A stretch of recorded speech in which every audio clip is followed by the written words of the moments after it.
समोसा करत असताना त्याच्या आवरणाला खूप साऱ्या बुडबुडे येतात, आवरण मौज पडून जातं किंवा त्याचं सारण आहे ना ते पचपचित होतं. असं होत असेल तर हा व्हिडिओ शेवटपर्यंत नक्की बघा. नमस्कार, मी मधुराज रेसिपी मराठीमध्ये तुम्हा सर्वांचं खूप खूप खूप मनापासून स्वागत. 10 मिलियनचा टप्पा पार करायचा आहे. सबस्क्राईब केलं, पटकन सबस्क्राईब करा. तर खस्ता आणि परफेक्ट मिठाईच्या दुकानात मिळतात तसे समोसे करण्याकरता खूप साऱ्या टिप्स आहेत. व्हिडिओ शेवटपर्यंत नक्की बघा. ॲल्युमिनियम नॉनस्टिक कुकवेअर सेफ नाही तर तुमच्याकरता घेऊन आले आहे दणदणीत वजनाची आणि प्रीमियम क्वालिटीची ट्रायप्लायची कढई, ज्यामध्ये तेल कमी लागतं, पदार्थ पटकन शिजतो आणि गॅसची देखील बचत होते आणि स्वच्छ करायला अगदी सोपी. madhurasrecipeclub.com इथून ऑर्डर करू शकता किंवा व्हॉट्सअप नंबर दिलाच आहे की.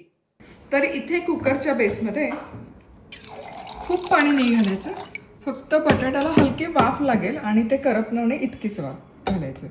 आता इथे हे अर्धा किलो बटाटे त्याच्या अशा मध्यभागी फोडी करून घ्यायच्या. याने काय होतं ना, हा हलकासा खराब आहे पण एनिवे त्याचं बाहेरचं आवरण आहे ते वापरू शकतो म्हणून मी घेते. बटाटे असे फोडून घातले ना, एकतर ते पटकन शिजतात, दुसरी गोष्ट ओव्हरकुक होत नाही आणि एकसारखे शिजून निघतात. खूप साऱ्या शिट्ट्या काढाव्या लागत नाही.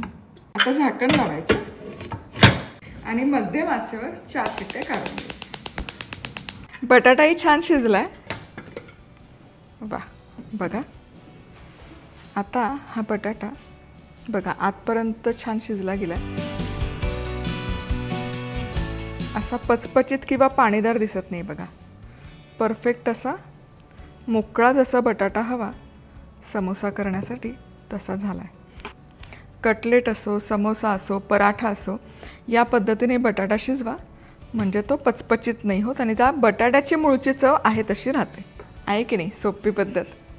चला आता बटाट्याचे साल काढायचं. गरम गरम असताना साल आहे ना पटकन निघतं.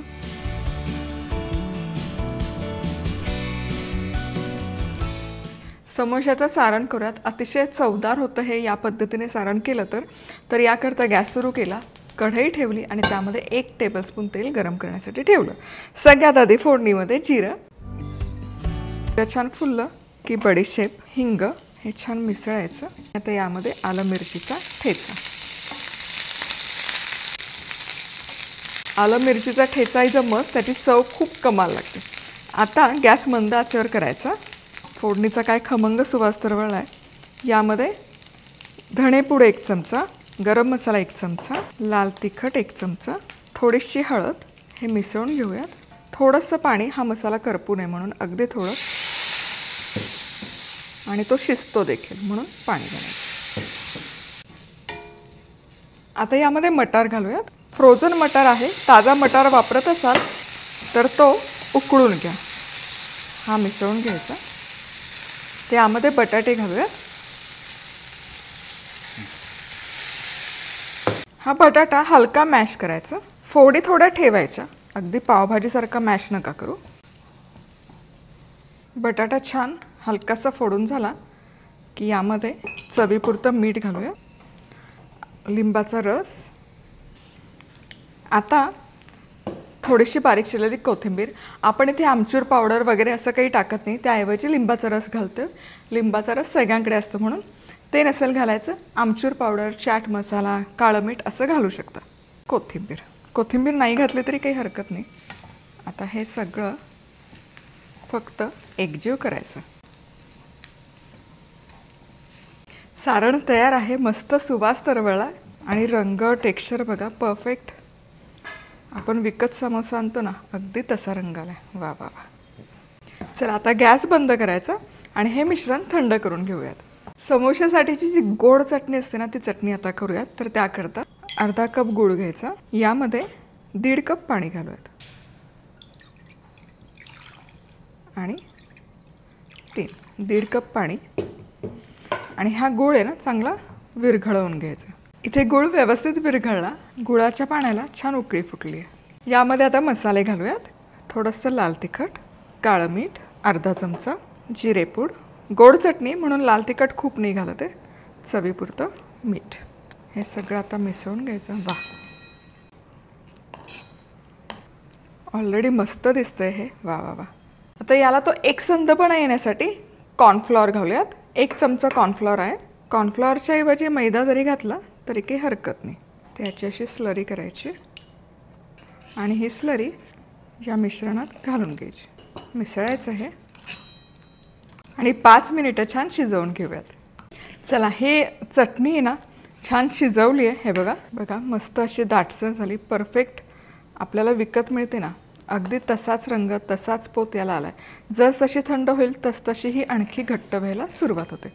आता या स्टेजला यामध्ये थोडेसे मगज बी घालते.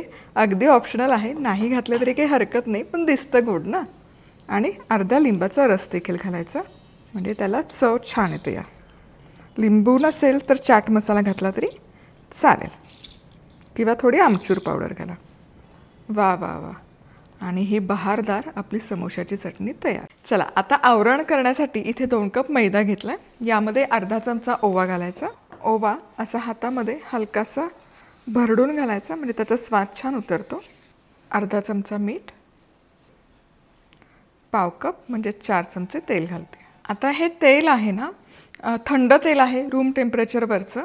गरम कडकडीत तेल घालायची अजिबात गरज नाही. गरम तेल घातलं ना की काय होतं, त्याला हलकेसे आवरणावर बुडबुडे चढतात आणि ते हवं तसं खुसखुशीत नाही होत. कुरकुरीत होतं पण हवं तसं खुसखुशीत होत नाही आणि नंतर ते आवरण थोड्या वेळाने मऊ पडायला सुरुवात होते.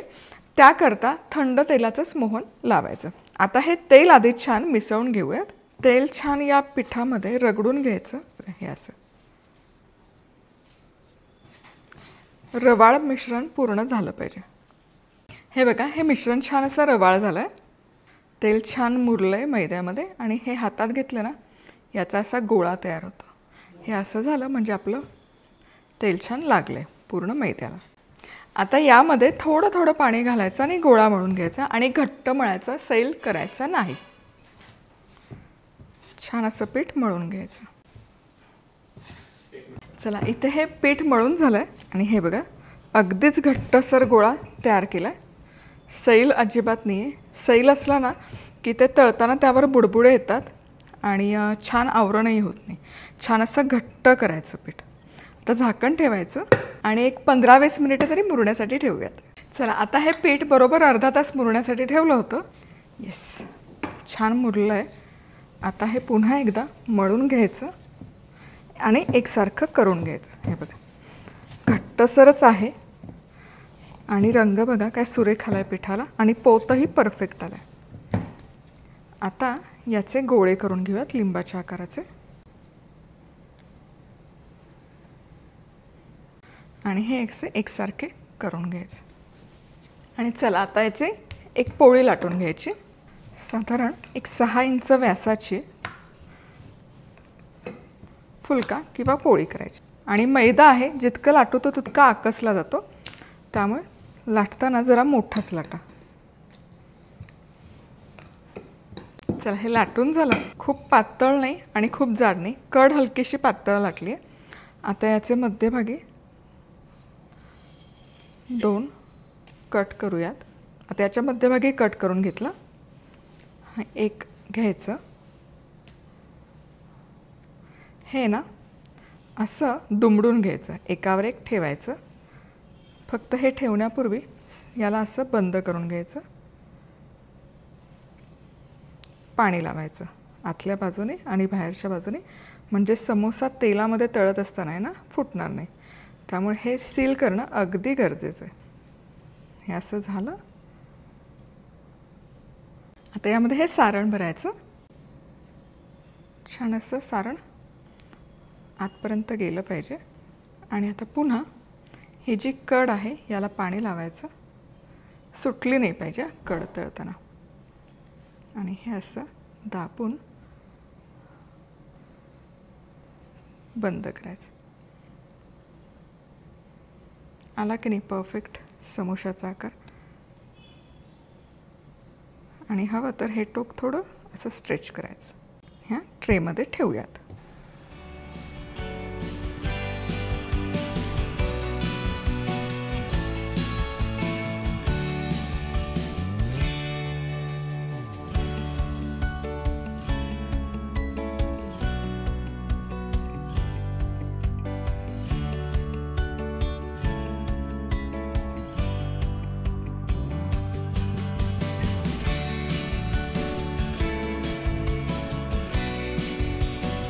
समोसे इथे आपले मस्त तयार आहेत. ट्रे अगदी सजले, हलवाईच्या दुकानात मिळतो अगदी तसा. तळूयात. आता पुढची महत्त्वाची टीप, तेल अजिबात कडकडीत तापवलेलं नसावं जेव्हा आपण समोसा त्यामध्ये सोडतो. अगदी हलकं कोमट गरम असलेलं.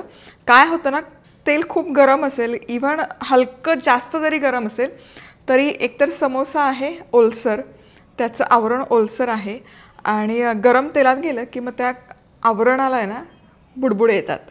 ते टाळण्याकरता अगदी कोमट तेलामध्ये हे सोडायचं. हे बघा, तेलात सोडताना आपण एकदा हवं तर सील करायचं आणि हे बघा तेल बघा, अजिबात त्याला फारशी वाफ नाही आहे किंवा काहीच नाही आहे. आणि हे समोसे अगदी निगुतीने तळायचे.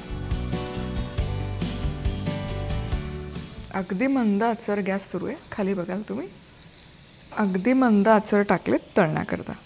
आणि मध्ये मध्ये ना हलकंसं असं ढवळत राहा, म्हणजे ते एकसारखे ना तळले जातात. नाहीतर मग ते जर बुडाशी गेले समोसे तर ती एक बाजू करपली जाते त्याची. उलटवायची अजिबात गडबड नाही करायची. एक एक बाजू किमान 3-3 मिनिटं तरी तळली गेली पाहिजे. एक बाजू तळून झाली, आता हे उलटवायचे. बघा, छान अशी बदामी रंग येईपर्यंत मी हे उलटवलेलं नव्हतं. आता समोसे उलटवून घ्यायचे.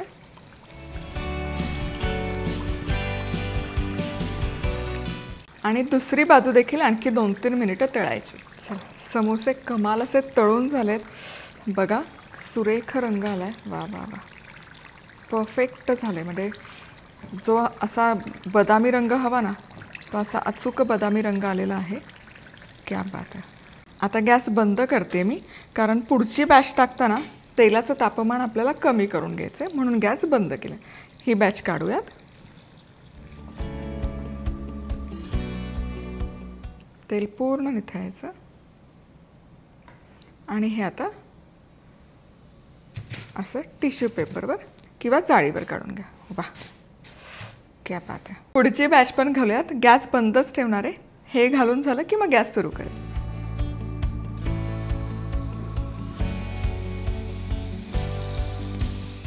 गॅस सुरू केला आणि आता हे निगुतीने तळून घ्यायचं.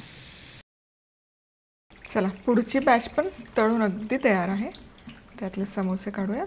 तेल पूर्ण निथळून घ्यायचं, देखील काढूयात.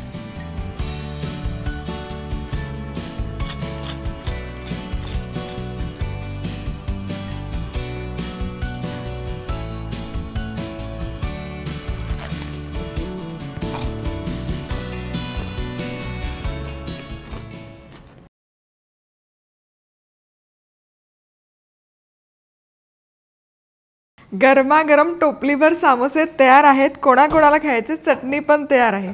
भन्नाटे दिसतात आणि 4 ते 5 तास तरी ठेवले ना, या पद्धतीने तुम्ही केले, अजिबात सैल नाही पडणार, मऊ नाही पडणार, असेच खुसखुशीत आणि कुरकुरीत राहतात.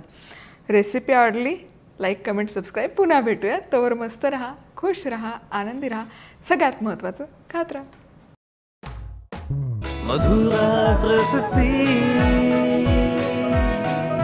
मधुराज रेसिपी, महाराष्ट्राची अस्सल चव.